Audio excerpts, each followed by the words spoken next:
we're going to go into questions that people have asked when I posted that I was going to interview clocks. All right. So here are a few questions. All right. Question number one. What is for you the definition of animation style, which we've gone through, we've shared. I've learned it as a tool to dissect dance. That's why techniques such as dime stops, ticking, strobing, and vibration exist. So you can animate your dance. And animate is a term for stop motion where they also dissect movement frame by frame. Correct me if otherwise. I'm eager to learn. Yeah, I mean, the definition of animation that I gave was how you dance with the illusion of time. And the reasoning behind that is because it's a formless dance, so I have to specify how. It is a dance, so I have to specify that it's a dance. The principle that sets it apart from everything else. There may be other styles that do character. There may be other styles that get weird. But there's no other style that really focuses so much attention on the techniques of the illusion of time and time manipulation. All right. Next question. Questions will be, how did you start dancing and what are his visions in his movements? That makes him... Okay, questions will be how he started dancing and what are his visions in his movements that makes him be so creative. I love this guy. Mad props to his. Hey, I don't know what they say. Mad props to his. Gotta start saying that. Okay. Yeah, I started dancing in college, actually. And so it was a thing that I kind of wanted to do at parties because I don't smoke and I don't drink. So I felt very uncomfortable at parties at the time. So I just wanted to give myself an excuse to be more social. And I saw B-boys. And it was something that I'd been interested in, but having, gone to high school in Oklahoma, it was something I didn't get a lot of experience around. So it's like I knew a can opener. I knew how to do like a can opener and like a little bit of a six-step, and that was about it. But then I went, I found an on-campus breaking crew, and I started with breaking. Nice. And so that was basically how I got started. I kind of started with a breaking crew and a choreo crew at the same time. And so I kind of like did both simultaneously. And it was really interesting experience, considering how there's like some beef between, really it's the freestylers just beefing on choreo heads. Right. Right. Christopher. Choreos don't really beef on freestylers. Yeah, choreo guys stay away from the choreo people are just enjoying themselves, having either a good old time or too busy getting paid. Right, gigs. And so it's like they're really, to me, they're two sides of the same coin. I don't know why you wouldn't want to do both, but I did both, and that was. I could talk at length about a lot of things that supported that, but in general, I started as a hobby. I decided I wanted to get good at it. I really focused on it, and I eventually started getting work from it. It wasn't necessarily a career that I planned, but I got an opportunity to perform on the Las Vegas Strip and as a professional dancer with a major company. And I was like, oh, wow, that's pretty cool. Nice. And it's like, I'll have, like, life is long. I've got plenty of other time to do other stuff. It's like, but if I turn this down, I don't know. Right. I don't know when I'm going to get another chance to do this. So I went through with that. So that's basically how I got started. I've been pursuing battles and competitions, and I'm really interested in pursuing kind of like additional arts. I really like performances. I think that's one of the things that I wish America had more of, was space for, well, let's be real, funding for performances. Right. Because there's lots of battles, that we have out here, but we don't have a lot of performances. And That's even if true. you did, it's kind of hard to get people out to come out to it. But who knows? Maybe we can do something about that. There was another part of that question. It was, what are his visions and his movements that makes him be so creative? I think a lot of times creativity is simply the result of curiosity being expressed. And so if you have a system or a process that you're curious about, that you don't know where it ends, but you're willing to commit to that and repeat that process multiple times, you'll find yourself in positions that you, both figuratively and literally, that you didn't know were possible. And so a lot of stuff that I've made has come from just being like, well, this is an idea that I know. What if I just did it again? Or what if I did it but this way? Right? I think a lot of times creativity is like lauded as this thing that's like, oh, you're so genius. And it's like, really, it's just a way of thinking, right? When it comes down to it, I mean, you had a whole event just talking about what is creativity. And so What event was that? that was like the first one here that happened, where we sat down and you like explained in great detail like all the different interpretations of creativity over time. Right, time, history, the word, how it's evolved. Right. And so, like, really, for me, creativity is just a consequence, a result of excitement and curiosity being pursued. Nice. Another question is, for battles, do you think of a character you want to execute first and go on with that to make it fit the music, or the music tells you what character you want to go into, only for battle purposes as a tactic? Only for battle purposes. Interestingly enough, I kind of have my embrace of character has been fairly recent. A lot of my dance footage, I kind of have like a blank face on, specifically because I'm trying to showcase so much of the technique. Like, I was doing it in a way where it was like exclusionary of character sometimes. Not that I like wanted to do that, but I was just so focused on the technique that I let the character go by sometimes, which isn't always the best choice. When it comes to dancing, I simply choose to dance how I want to dance first. I consider this a concept called the base dance. How would you dance without having extensive knowledge in your field, right? If you were a normie, right, how would you dance normally, right? What do you feel in the song? Is there like a little bounce in there? Is it like a shoulder scenario going on? Like, and then I'll use that to inform what I do next. Like, I'll take my animation, or I'll take my technique, or I'll take my concept, and I'll throw it on top of that bass dance. And then I just follow my curiosity and like ideas to wherever they lead, right?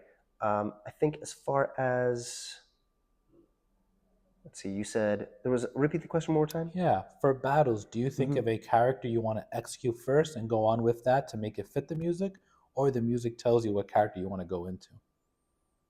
Oh, yeah. I mean, if it's NPC, they're never going to fit the music. I got to force that one. Like, unless it's chiptune, like, you're not going to hear, you're not going to hear music that's like perfect for NPC.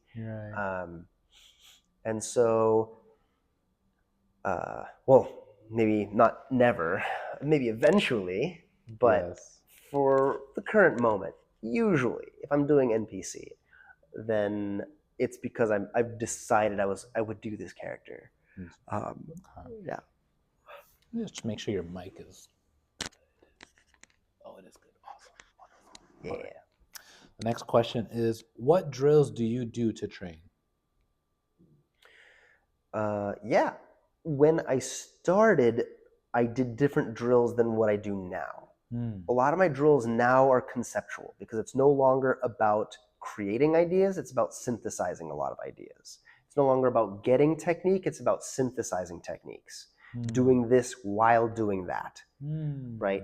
And so for me, a big part of my animation journey was making sure that I had clean dime stops. So I did a lot of different kinds of drills that specifically cleaned my dime stops in my arms. I focused on using dime stop drills here, like these kinds of things, like being able to do that. Using tremors, like swapping out with tremors. I would do this with weights. Nice. So I would hold weights. Oh, yeah. I kind of stopped using weights after a while because I would feel unnecessary. I would feel overtrained in my shoulders and exhausted in a way where it felt like I was injury prone. Because the shoulder isn't designed to use leverage in that way, like the jerky motion. With the weight on it, I was like, I feel like I'm at risk of impinging a nerve or worse, right? Like, and so I stopped doing that. I stopped doing those, but 5 pounds was about enough. I don't really want to go over 5 pounds for something like that, or at least I didn't with my bodily training. If anyone is interested in that, I would recommend you start with the lightest weight first, and then work your way up. Yeah, take it easy, right? Because you can possibly hurt yourself. Listen to your body. And so, but then I take that principle and then I apply the principle of that effect everywhere in my body. So I would go out this way. I would basically, it follows this. If you have a range of motion, if a range of motion exists in your body that you can control, you can animate it. So that is both external, right? That's both like your head, right? But that's also like your chest, right? That's like your leg muscle. Like you can contract your leg muscle on a certain extension and then you can relax it. Like hypothetically, you could break that down in half and animate it halfway. Boom, boom, boom, boom, boom, boom, boom, boom. Basically doing this, right? With just that leg muscle. You can do the same thing with your traps, right? Like lifting up halfway and lifting up more, lifting up halfway and lifting up more. Boom, boom, boom. Like boom, boom, boom, boom, boom, boom, boom, boom, boom, boom, boom, boom, boom, boom, boom, boom, right? Like being able to do those kinds of things. It all stems from range of motion, because that is how, when you understand the motion in your body, then you can apply the dime stop or related techniques to any motion that occurs in your body, thus creating the ability to control that and manipulate that. And so once you have that ingrained into your body, that's when you start getting into the realm of synthesis. And you're like, okay, how can I combine these two ideas to create a new effect? How can I combine these two ideas to create this kind of timing? How can I combine these ideas to create this perspective of dance, right? So those are on the fundamental level, the tools that I use to do that. Nice. There it is. Next question. And we briefly talked about we went into this actually too. Yeah, of course. Can you talk about the MPC style and other recent animation styles? What do you see coming up next in the evolution of animation? What's your most basic definition of animation? Which we have shared about your definition. And we also talked about MPC in itself is not animation until, but again, can you talk about the MPC style and other recent animation styles? What do you see coming up next in the evolution of animation? What's your most basic definition of animation? I'll talk a little bit more about NPC, because I think NPC is doing for this generation what robot did for the past generation. Now we see robot as something that's a little more novel. It's a throwback. When you consider doing a robot, again, you're doing a robot back when people thought this was accurate, right? Like these kind of like automatons that were clearly not, that were still fairly distant from resembling human movement with accuracy. But through a basic comparison, you could see similarities. You could see some similarity. And at the time, there wasn't anything like that to compare it to. So when a robot came up and did something that looked human, it would cause people to laugh, people would almost experience it like a joke. And we're experiencing that with NPC, right? Where people will see someone acting like a video game character, and you just start seeing them smile, and like people are just You like, can't be wait, mad. Like, I know what that is. yeah, And it's like, oh, you're being this. I know who that character is. video game. Yeah, Right. Yeah. And that's that character, right, does two things. It's increasing the state of being of people around you, right? Usually, if you can cause somebody to smile, that's generally a good thing. Mm-hmm. But it also puts more fun and smiles on the people who are animating. To me, my favorite part about NPCs, it's kind of like this gateway to animation. It's like you come for the humor and the laughter and this idea of like, look at this silly character that I can be that's very approachable to non-dancers. I've had more non-dancers take class from me since doing NPC. In fact, more people who are non-dancers end up taking my class wanting to learn NPC because it's this experience of connecting to their body in a way that's not imposing. It promises this idea of a good time, and if you're faulty, you can't be. Right. You're just experiencing an NPC kind of being a derp, basically. You know what I mean? For colloquialism. Right. And so that's the thing that I really, really like about it. So I think as far as what I see for animation, I really think that ultimately I want this kind of conversation to come up. I think that for those for whom it is relevant, we'll talk about this. I think a lot of people who are kind of already at the top of the game may not pay this much mind because they don't really gain much by participating in this. I hope they do, because usually their voices are appreciated, and it would be nice to have some reinforcement, to have like a rallying call around different groups, right? Like just having certain members of older dancers, Yeah. let's say like Time Zone or like LA Boppers or something like that, come up and be like, yeah, this is what we're about, and we dance to electrofunk. Like, we're electrofunk animators, but we're LA Boppers, but we're like this kind of stuff, and or however they want to word it, however they want to phrase it in their own words, right? To come out and say that. And so now we've connected this this lived experience with a idea that's easily identifiable, right? Once we start realizing that there are very clear leaders in terms of thought leaders within animation, once we start seeing that most people gravitate towards one of these schools of thought, or like perhaps another school of thought that I haven't named yet, or that hasn't been named yet, once there are people directly aligned with them, it may grant other people permission to join them, right? Other people can be like, oh, this person sees animation this way. That's really interesting. And I really respect that. And then this other person is just like, I always saw this person as an animator, but if I follow this belief, then that person can't be an animator anymore.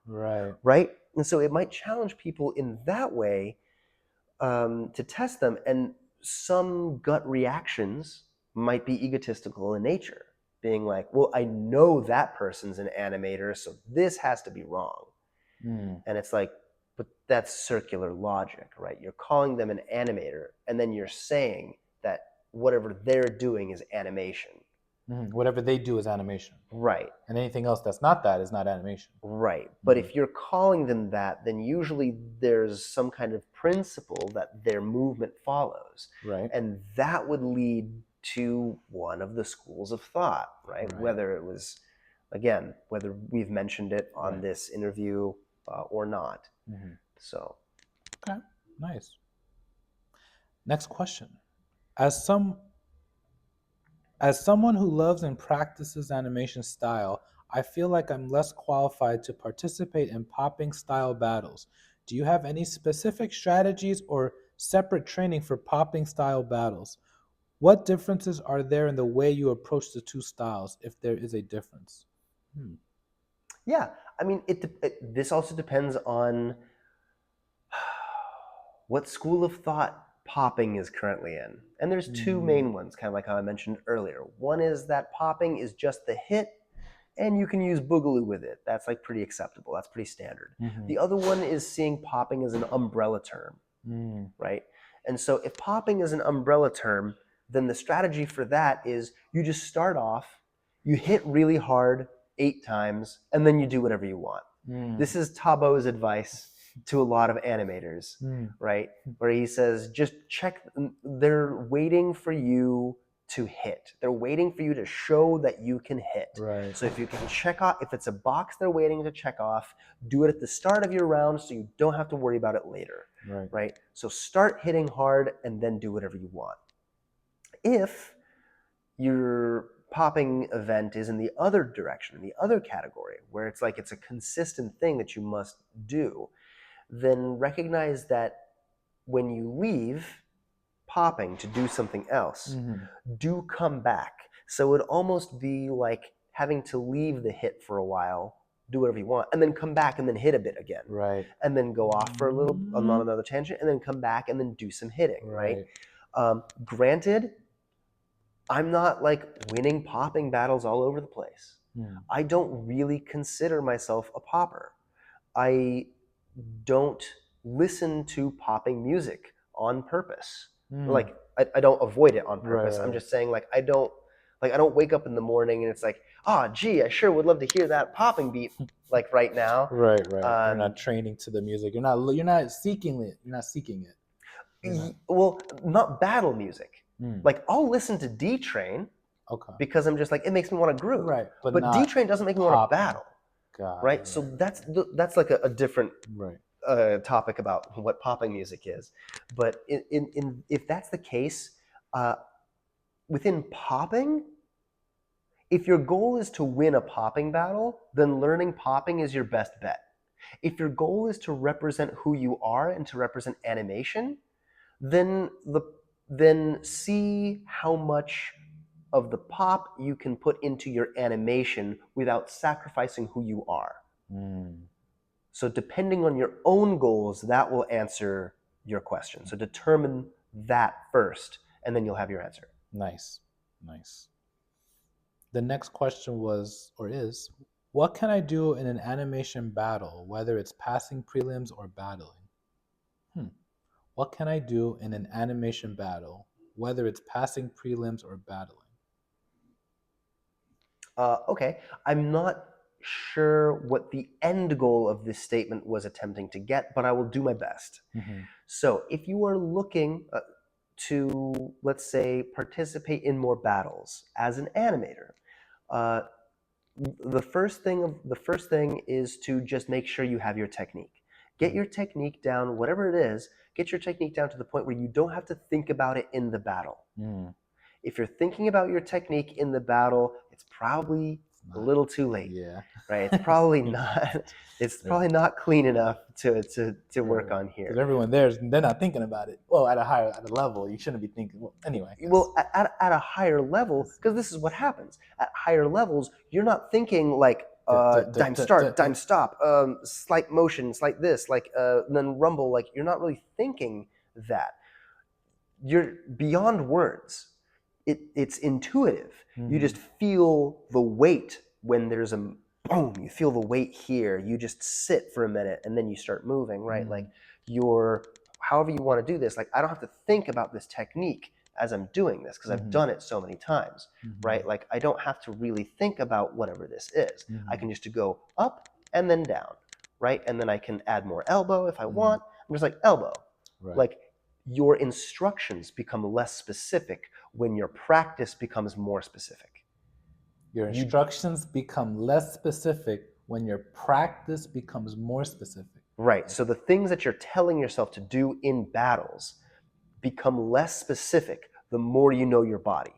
Because if you want to do something crazy to that direction, you just have to say left.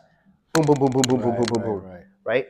You don't think about all those parts in between. Right. You're just like animate to the left, boom, boom, boom, boom, boom, boom, boom, and you should just animate your full body Right. in that direction, Mhm. right?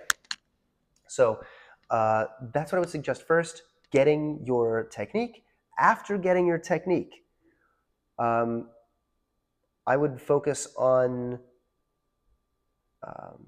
composure. Whatever you're nervous about, ask yourself why. There's no reason to be nervous about anything. If you feel nervous, then that tells you that you are afraid of something. Ask yourself what that fear is connected to. Realize you don't need to be afraid of it, and let it go as soon as you can. That would be my recommendation. Because you can improve significantly and immediately by increasing your confidence in yourself and removing your own fear. So if you thought about your performance as a race and you're running the race with a backpack full of bricks, you can train as hard as you want without the bricks. And as soon as the event comes, you get scared and you put the backpack full of bricks on and then you go for it. And you're like, why am I not performing as well as I was at home? It's like, well, it's because you keep putting that backpack of bricks on. If you took it off, you would immediately improve. You would see an immediate result. It's exactly the equivalent of taking off all that extra weight. Your muscles did not grow in the span of a split second. Your muscles are already trained to propel you in a way that serves you. In this metaphor, like your skills, your identity, everything about who you are is already there to serve you as best as it can, functioning at its highest capacity as it can. What slows it down are all these negative beliefs. If you are afraid of, and this is different from each person, right? The negative belief could be fear of being judged. It could be fear of making a mistake. It could be fear of injuring yourself. Whatever the fear is, right? Recognizing that in some form, you are immediately benefiting from it. If you are doing something you say you don't prefer, if you say, I don't want to be afraid, but I am afraid, that means you're actively choosing something you don't want to do, which means in some form or fashion, you must believe it serves you. Right. You must believe. Why would you do it then? Why would you have that fear? Yeah. The fear is self-serving. It is not something that is opposing you. It is something you are creating for yourself, which is why it's incredibly important to look at whatever your fears are and let them go as soon as you can, in whatever form is relevant for you, in whatever way is relevant for you. Nice. So those would be my two things. Get your technique up, And then get rid of your fear, and then just follow your creativity. There it is. Yeah. Follow your curiosity. Nice. Another question. What do you think about the Russian dance community? What do I think about the Russian dance community? And then right next to it is, how do you feel about the dancing in Russia? Dancing in Russia or dance scene in Russia? Dancing. What do you think about the Russian dance community? And how do you feel about the dancing in Russia? For this one, I want to give context. I believe it was Vladimir. What's his name? I don't know. Robot Val. Yes, I believe he asked this question. Okay. I don't know if that gives context. Preface, I haven't been everywhere in Russia, and Russia is a relatively large place. The dance scene that I got to experience this year was in Moscow. And so within this context, I will give my experience. And so as far as animation music is concerned, the best animation event that I went to was Back to the Future in Moscow this year.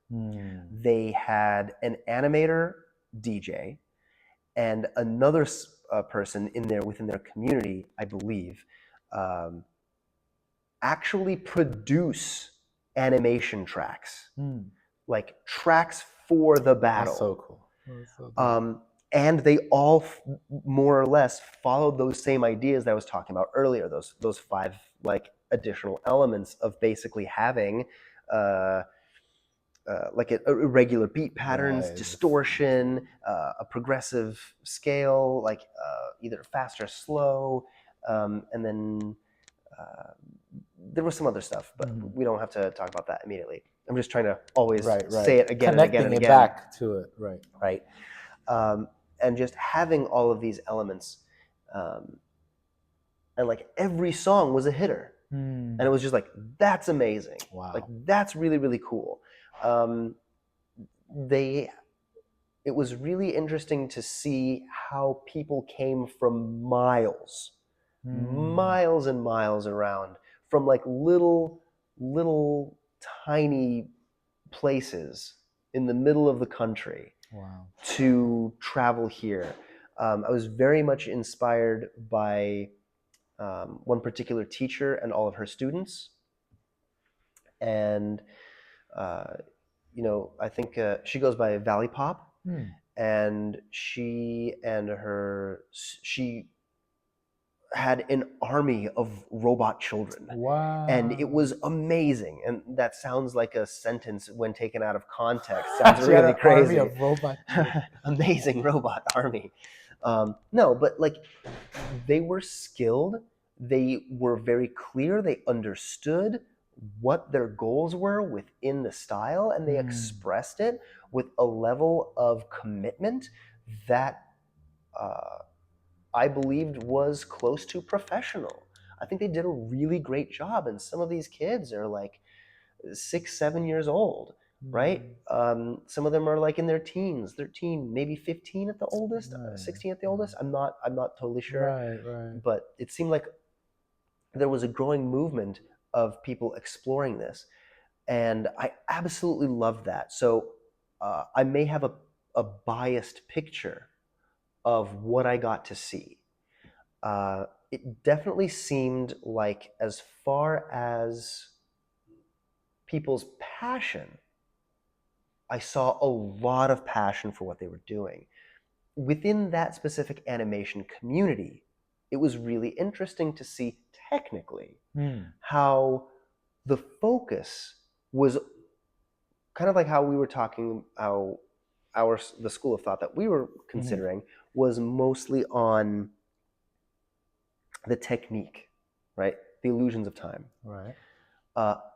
It seemed a big approach for animation while I was in Moscow was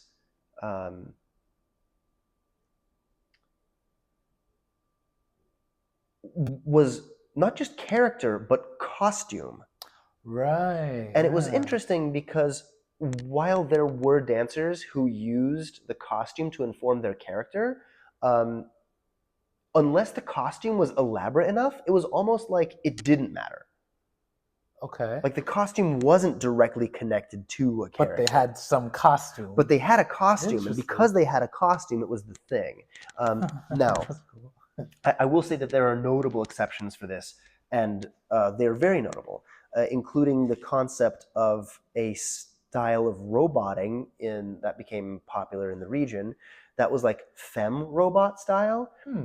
It's kind of like the idea of like femme fatale and robot together. So a lot of times they dress in like really tight suits, like very skin tight, but they'll keep the iconography of some of like robot culture, or at least modern robot culture, of like wearing like larger sunglasses, like all black sunglasses. Okay. And they will robot while they're hitting like more feminine poses.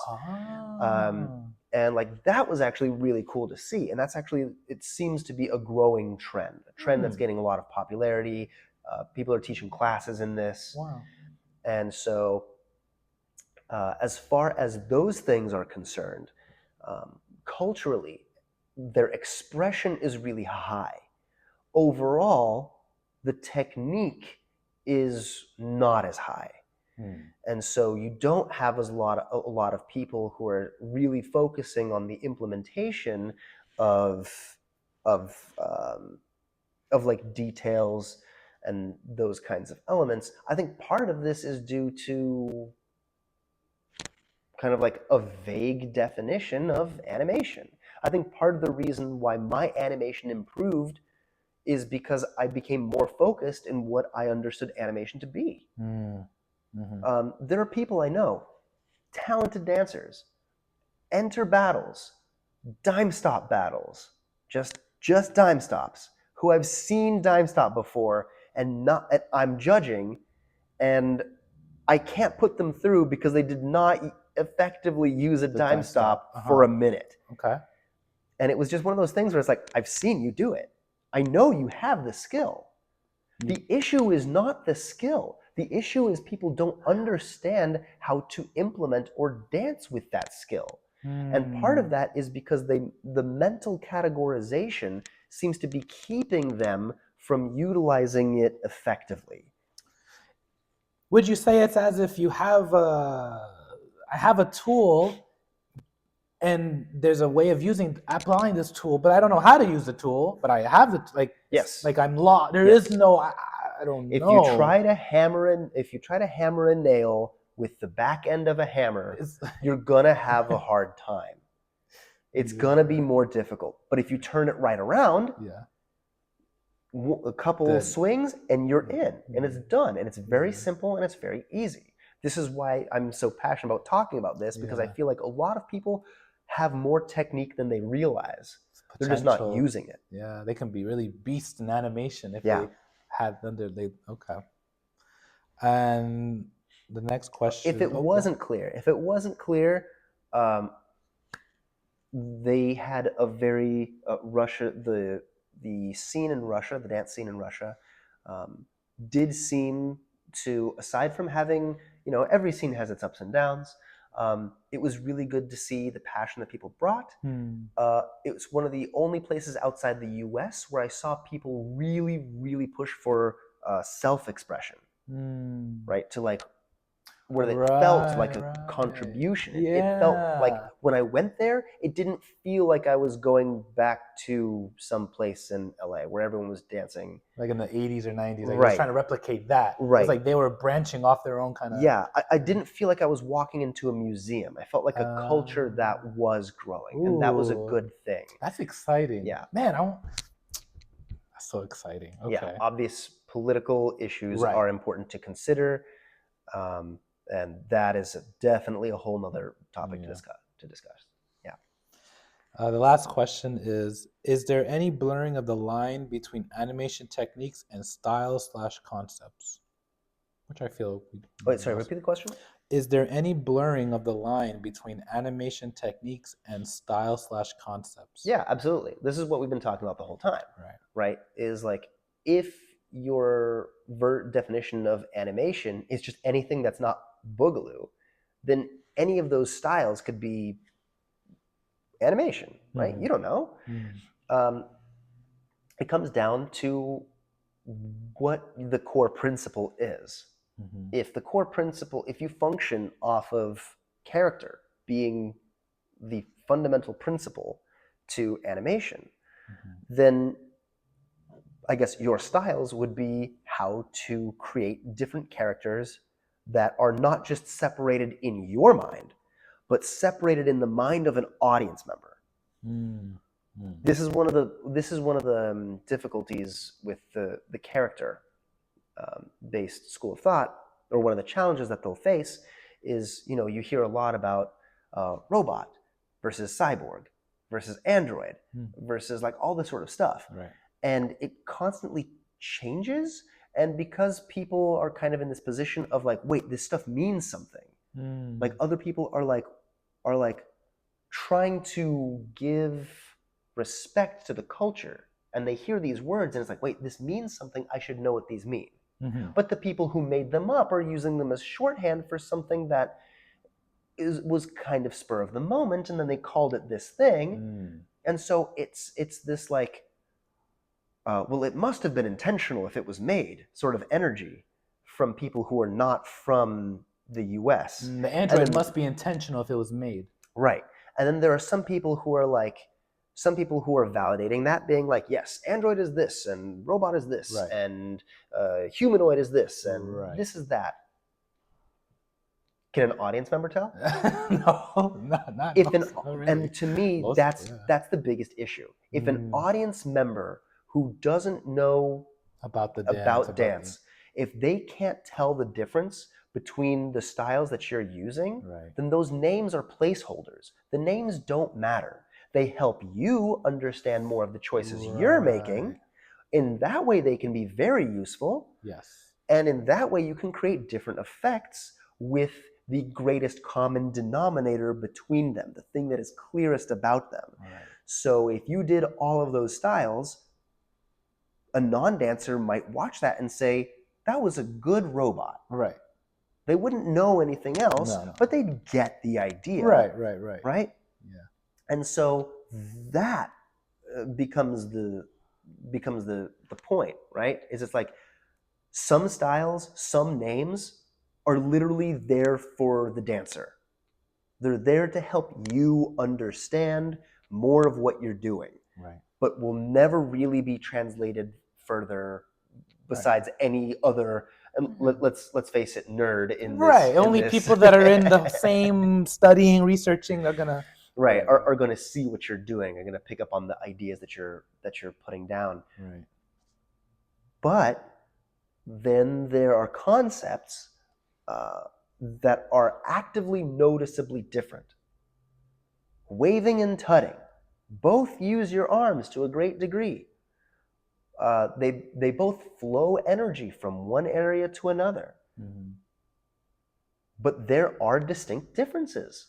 Mm-hmm. One focuses on displaying clean, typically right angles, and one focuses on creating this motion of changing a solid form or a solid line into something that its physical properties resemble that of another substance, either a liquid or a gas, usually. Mm-hmm. And so in that way, like, there are distinct differences, and knowing where those differences begin or end is how you really, really learn to understand the differences between them and how you learn to use them effectively. It's going to be, I hope there will be a day, I believe there will be a day where people be like, that's, well, already there is a day of the waving and tutting, but there'll be a day where people be like, he's animating for the public. That would be, not robot, but people, the public could say, he's animating. Yes. And there was a brief burst of this because of So You Think You Can Dance. Because Dragon House and its members repped on So You Think You Can Dance, and other animators as well. Right. They represented animation to the extent where the general public got their first real brush with these concepts. They may not understand them fully, and the more people mix the styles, the more clarification it will take over time.